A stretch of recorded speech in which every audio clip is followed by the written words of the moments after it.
देखो, माँ मेरी कभी भी कुछ गलत नहीं करती। वो लड़की है ही दुष्ट, वो तुम्हें भड़काती है, तुम उसकी बातें समझती नहीं हो। चलो छोड़ो अच्छा ये सब, चलो चलकर खाना खा लूं।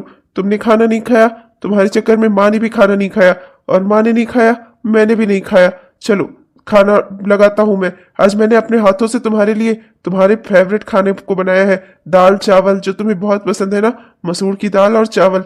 चलो चलकर खा लो। नहीं खाना मुझे कुछ भी। आपने बनाया हो या आपकी बुढ़ी माँ ने बनाया हो, नहीं खाना मुझे। आप लोगों की हिम्मत कैसे हुई मेरी सहेली से इस तरह बात करने की? मेरी सहेली को मासी घर से बाहर निकालेंगी? बहुत बढ़ गया है उनकी हिम्मत। अब बहुत हो गया। मैं कल अपने मायके जा रही हूँ, मैं वहीं पर रहूंगी। अब कुछ दिनों तक आप मुझे बुलाना नहीं। देखो, आखिरी बार समझा रहा हूं तुम्हें। हमारे परिवार में गरीबी भले है, लेकिन आपसे प्यार बहुत है। तुम भी इसमें शामिल हो जाओ और खुशी से रहो अपने परिवार में। मायके में जो तुम सोच रही हो ना, जिस सुख की तलाश में जा रही हो ना, वो तुम्हें वहां कभी नहीं मिलेगा। देखो आंचल, ये तुम्हारा घर परिवार है, एक बच्चे की माँ हो तुम। क्यों अपनी जिंदगी अपनी घर गृहस्थी में आग लगा रही हो? मुझे कुछ नहीं सुनना।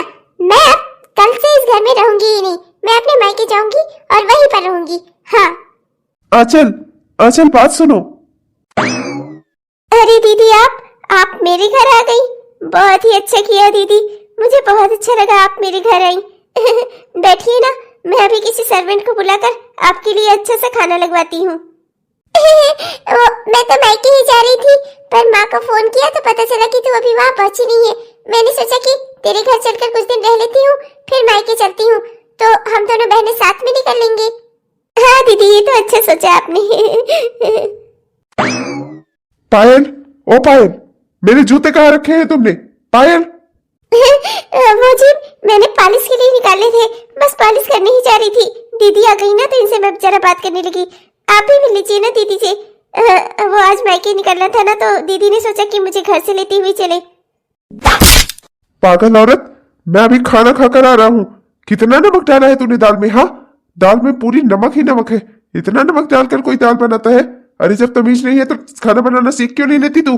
बड़ी आई है, नौकरों के हाथों का खाना हम नहीं खाते, समझी तू? तुझे अपने ही हाथों से बनाना है। आइंदा से दाल में इतना नमक हुआ ना, एक भी चम्मच या एक भी चुटकी ज्यादा हुआ ना, तेरे हाथ पांव दोनों तोड़ दूंगा मैं। और मेरे जूते अभी तक पॉलिश क्यों नहीं किए तूने? कामचोरी की तो आदत पड़ती जा रही है तेरी।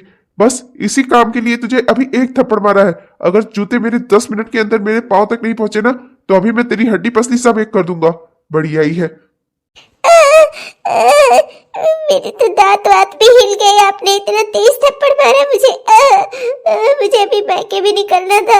अब अपनी सारी चोट मुझे छिपानी पड़ेगी मेकअप से। नहीं तो मैं वहाँ क्या मुंह दिखाऊंगी लोगों को। ऊपर से दीदी ने भी यहाँ सब कुछ देख लिया। अभी तो कम से कम मुझ पर हाथ ना उठाते आप। मैं अभी आपकी जूती ला देती हूँ। मैं चल रहा हूँ बाहर, वहीं लाकर मेरे पाँव में मेरे जूते पहना, समझी? अब तेरी यही सजा है। आज से मेरी जूते तू खुद मेरे पाँव में डालेगी, और जब मैं लौट कर आऊंगा तो निकालेगी, समझी? चल जल्दी। ये क्या था? मेरी बहन तो मायके में आती है तो हमेशा खुश आती है, हमेशा सुखी रहती है, अपने घर की रईसी के बारे में बताती रहती है। मेरे पास इतने पैसे हैं, इतनी सारी शॉपिंग की। ये सब तो इसने आज तक मुझसे बताया ही नहीं। मेरे पति है, मेरे बिना कभी वो खाना नहीं खाते, हाथ उठाना तो दूर, जल्दी से चिल्लाते भी नहीं मेरे ऊपर। और ये किसका पति है, सजा दे रहा है अपनी ही बीवी को। हे भगवान, ये मैं क्या देख रही हूँ? किसका पिल्ला है ये? किसका पिल्ला है? कैसे घुसा मेरे घर में? किसका पिल्ला है ये? अरे ओ आंटी जी, बाल छोड़िए मेरे बेटे का, ये मेरा बेटा है। मम्मी। ओ, उस नाकारा निकम्मी दुल्हन की बहन है तू? हाँ, तेरा पिल्ला है ये। अरे मेरे घर की कार में क्या ताकाझाकी कर रहा था ये? अरे हाथ तोड़ दूंगी, टांगे भी तोड़ दूंगी अगर मेरी कार में जरा सा भी स्क्रैच आया तो। और वो भिखारन, उसे क्या पता कार की देखरेख क्या होती है? अपनी बहन के बेटे को भेज दिया वहाँ पर। बढ़िया, ये पूरा खानदान ही भिखारी है। आई होगी ये यहाँ एक आध थाली खाना खाने। बस करिए आंटी जी, इतनी उम्र हो गई है आपकी, एक तो मेरी बहन को आप नाकारा निकम्मी बोल रही है। इतना सारा काम तो कर रही है वो इस घर में रहकर। आप लोगों के घर में तो नौकर चाकर लगे थे, ये कहा था मेरी बहन ने। और यहाँ मैं देख रही हूँ वो खुद ही नौकरानी बनकर घर के काम कर रही है। उससे ज्यादा सुखी तो इस घर के नौकर ही होंगे। माँ जी, ऊपर से आप मेरे बेटे को पिल्ला पिल्ला क्यों बोल रही है? इंसानों का बच्चा है ये, मेरा बेटा है। खबरदार से इसे आपने पिल्ला कहा तो। मैं यहाँ आपके घर में खाना खाने नहीं आई हूँ, बस अपनी बहन से मिलने आई थी, उसका हालचाल लेने आई थी। ले लिया, देख लिया कि कितने सुख में है वो।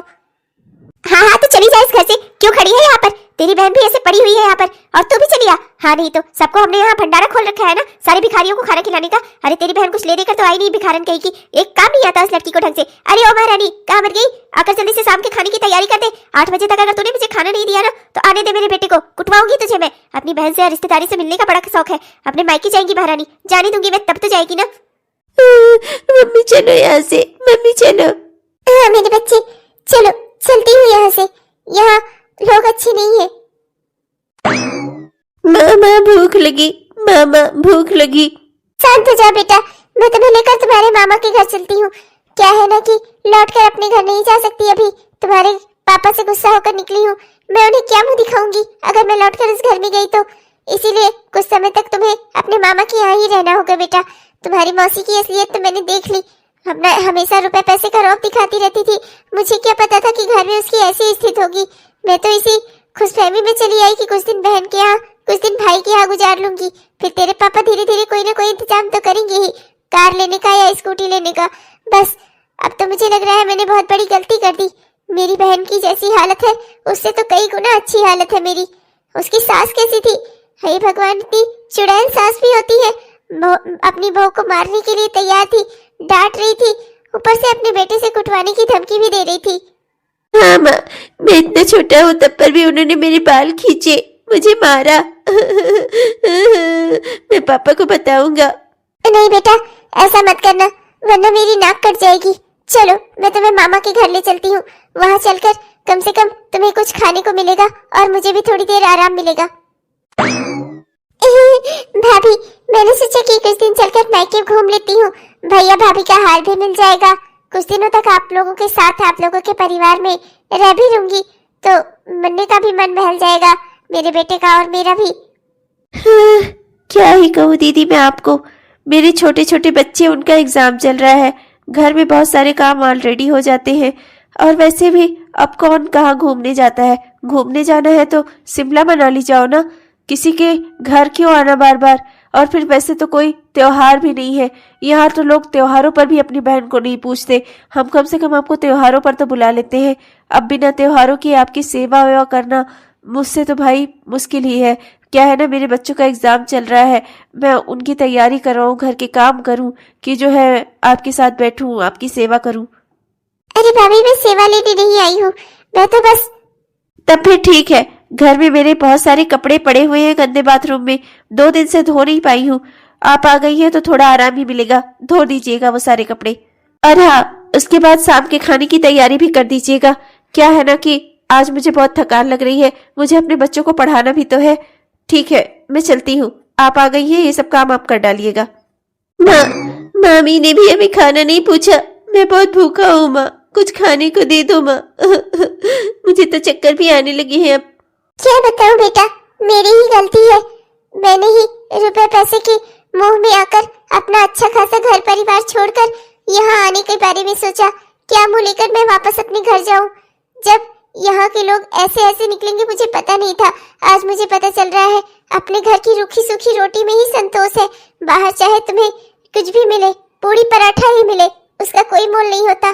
जो स्वाद घर की सूखी रोटी में मिलता है और जो सुकून मिलता है ना, वो बाहर की किसी भी चीज में नहीं मिलता बेटा। मुझसे बहुत बड़ी गलती हो गई। अरे मेरी बहू आ गई, मेरा प्यारा पोता आ गया। आजा बेटा अपनी दादी के पास आ, क्यों रो रहा है मेरा बच्चा? दादी। सब ठीक तो है ना तुम्हारे घर में? इतनी जल्दी कैसे वापस आ गई तुम? सब बढ़िया तो रहा ना? किसी ने तुम्हें कुछ कहा क्या? किसी ने तुम्हारे साथ कोई गलत व्यवहार किया क्या? बताओ मुझे, मैं अभी बताता हूँ लोगों को। और बहू तो घर के बाहर क्यों खड़ी थी? वो तो हम माँ बेटे जा रहे थे शाम की सब्जी लाने, वरना तो हमारी नजर भी न पड़ती तुझ पर। तो घर के बाहर क्यों खड़ी थी, अंदर क्यों नहीं आई तू? माँ जी मुझे माफ कर दीजिए, विनय जी मुझे माफ कर दीजिए, मुझसे बहुत बड़ी गलती हो गई, माफ कर दीजिए आप दोनों मुझे। अरे बहू तो क्या कर रही है? अरे देख तेरा बेटा भी है यहाँ पर, इस तरह से क्यों रो रही है? क्या हो गया बेटा, क्या बात हो गई? माँ जी मुझे सच्चाई का ज्ञान हो गया, अपने घर की रूखी सूखी दाल रोटी सबसे अच्छी है, सबसे सुकून देने वाली है। बाहर चाहे कितना भी पूरी पराठा कुछ भी मिले वो बेकार ही होता है। माँ जी मैं बहुत किस्मत वाली हूँ, मुझे ऐसा घर परिवार मिला है जहाँ मेरे पति मुझसे इतना प्यार करते हैं। मेरी सास मुझे अपनी बेटी की तरह रखती है, मुझसे बात करना चाहती है, मेरे साथ खुशी से रहती है, मेरे लिए काम करती है, वो मुझे अपनी बेटी की तरह रखती है। माँ जी, मैंने बाहर की दुनिया में देख लिया कैसी कैसी सास है, कैसे कैसे पति है जो अपनी पत्नी का जरा सा भी सम्मान नहीं करते, कैसी सास है जो अपनी बहू पर हाथ उठाती है, ऐसे पति है जो अपनी पत्नी के बगैर खाना खाते हैं, उसके ऊपर हाथ उठाते हैं। आए गए किसी का भी कोई सम्मान नहीं है माँ जी। और माँ जी, मैंने ये भी देख लिया कि अपने घर की दाल रोटी में ये जो सुकून है ना, वो बाहर कोई अगर एक टुकड़ा रोटी भी फेंकेगा ना तो उसके बदले में 100 काम करवाएगा। माँ जी, बाहर की दुनिया मैंने देख ली, अब मुझे पता चल गया है कि भगवान ने मुझे बहुत कुछ दिया है। आप सही कहती थी माँ जी, हमें हमेशा ये सोचना चाहिए कि ईश्वर ने हमें क्या क्या दिया है, हमें ये कभी नहीं सोचना चाहिए कि भगवान ने हमें क्या नहीं दिया है। अरे कुछ हुआ है क्या कहीं? बताओ मुझे, क्या बात हो गई? तुम्हें ऐसी बातें कर रही हो तुम? अरे चुप हो जा बेटा, अगर मेरी बहू सही रास्ते पर आ गई है तो बस मुझे और कुछ नहीं चाहिए। इसने क्या किया, क्या सहा, क्या देखा, मुझे इस सब से कोई फर्क नहीं पड़ता। मेरे लिए मेरी बेटी है, इसे चाहे जहाँ से भी सबक मिला हो, जिंदगी ने इसे सबक दे तो दिया, कम से कम ये सही रास्ते पर तो आ गई। मेरे लिए मेरी बेटी बन गई, बस मुझे और कुछ नहीं चाहिए। हाँ माँ, अब मुझे भगवान ने जितना भी दिया है ना, इसी में सुकून से रहूंगी, मैं सुकून से खुशियों से रहूंगी, अपने परिवार में खुशी से रहूंगी। माँ, भगवान ने मुझे बहुत कुछ दिया है माँ, इसकी कीमत मुझे तब पता चली जब मैंने बाहर उन लोगों को देखा जिनके पास इतना भी नहीं था। माँ, रुपए पैसे धन दौलत इंसान को सुकून नहीं खरीद कर दे सकते, सुकून इंसान के मन में होता है, उसके परिवार में होता है। ये बात मैंने बाहर से जानी माँ, आप सही कहती थी, मुझे सबक बाहर से ही मिला माँ, घर से मुझे सबक नहीं मिला, क्योंकि घर में आप लोगों जैसे अच्छे लोग थे। मैंने कभी देखा ही नहीं कि बाहर की दुनिया में क्या क्या हो सकता है, इसीलिए भगवान ने मुझे सबकी सच्चाई दिखा दी। माँ, अब मैं इस परिवार में खुशी से रहूंगी, सुख से रहूंगी। अगर मुझे और पैसे की जरूरत है ना, मैं खुद भी मेहनत करूंगी, काम करूंगी, मैं अपने परिवार को खुशियां देने की कोशिश करूंगी। और अगर नहीं होता ना तो जितना भी है, जो भी है, इसी में संतोष करके आगे बढ़ना चाहूंगी, खुशी से रहूंगी मैं। यही तो मैं तुझे हमेशा सिखाती थी बेटा, भगवान ने हमें बहुत कुछ दिया होता है, 2 हाथ 2 पैर। कितने ऐसे लोग हैं सोच जिन्हें भगवान ने ये भी नहीं दिया है, तब पर भी वो भगवान से शिकायत नहीं करते।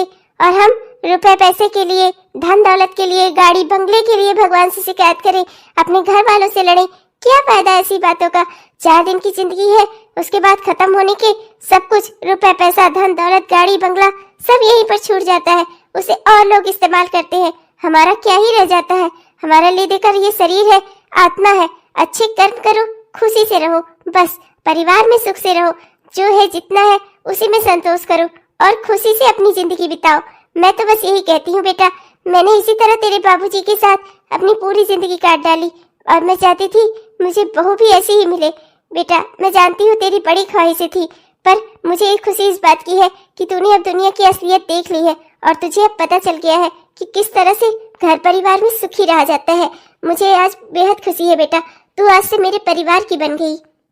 हाँ, अब ये अपने आंसू पोंछ लो, अब हम सब सुख से और खुशी से रहेंगे, हमारा परिवार एक हो गया। बस मैं तो बहुत परेशान हो गया था यार। अब चलो, तुम आ गई हो, चलो चलकर कुछ बढ़िया सा बनाता हूँ, हम सब मिलकर खाएंगे। मैं तो माँ के साथ जा रहा था सब्जी वब्जी लेने, लेकिन अब मैं सोच रहा हूँ प्याज के पकौड़े बनाता हूँ, अच्छा रहेगा ना? मुझे पहले से ही भूख लगी है, ऊपर से आप पकौड़े का नाम ले लेकर मुझे और भूख लगवा दो। अरे मेरा बच्चा, अभी तेरे मम्मी पापा पकौड़े बनाएंगे, तब तक हम दादी पोता बैठकर चाय पियेंगे। बहू, पहले चाय बना लाना, मैंने ब्रेड लेकर आई हूँ कल, हम चाय और ब्रेड खाएंगे दादी पोता मिलकर। तब तक तुम लोग अपने पकौड़े सकौड़े बना लो। हाँ।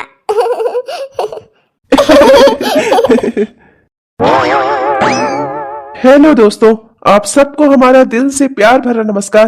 कैसे हैं आप सब? उम्मीद करता हूँ कि बहुत ही बढ़िया होंगे। आपने हमारा यह वीडियो पूरा देखा, इसके लिए आपका दिल से बहुत बहुत धन्यवाद दोस्तों। उम्मीद है कि आपको पसंद आया होगा। अगर पसंद आया है तो कृपया वीडियो को लाइक जरूर करिएगा और अपने प्यारे प्यारे कमेंट्स भी हमें जरूर लिखिएगा। आपके प्यारे प्यारे कमेंट्स का हमें इंतजार रहता है दोस्तों। और हमारे जिन भी दोस्तों ने अभी तक हमारे इस चैनल को सब्सक्राइब नहीं किया है, कृपया सब्सक्राइब कर लीजिए दोस्तों, और सब्सक्राइब करके वो बेल आइकन दबाकर ऑल नोटिफिकेशन को ऑन कर लीजिए, जिससे हमारे इस तरह के वीडियोस आप तक हर दिन पहुंचते रहें। तब तक के लिए चलते हैं दोस्तों, मिलेंगे आपसे कल के वीडियो में। तब तक के लिए बाय बाय। बाय बाय दोस्तों।